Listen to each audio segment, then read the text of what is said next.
গাজার উত্তরাঞ্চলীয় সুজা এলাকায় ইসরায়েলি বাহিনীর সঙ্গে তীব্র লড়াই করছে আল-কুদস ও হামাস।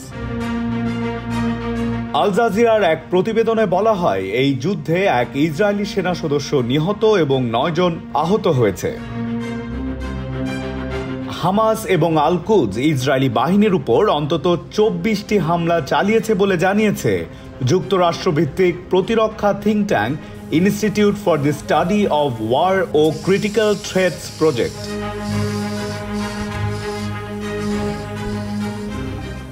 এই গরমে ওয়ালটন এয়ার কন্ডিশনার এক্সচেঞ্জ অফারে স্প্লিট এসিতে 23,400 টাকা পর্যন্ত এবং কমার্শিয়াল এসিতে 42,822 টাকা পর্যন্ত নিশ্চিত ছাড়।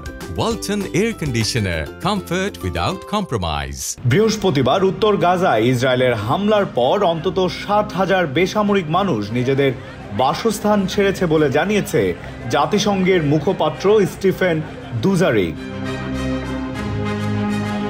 শুক্রবার এক বিবৃতিতে আল-কুদস ব্রিগেড জানিয়েছে তারা সুজায়ায় একটি আবাসিক ভবন উড়িয়ে দিয়েছে। এতে 4 ইসরায়েলি সেনা নিহত ও 5 জন আহত হয়েছে।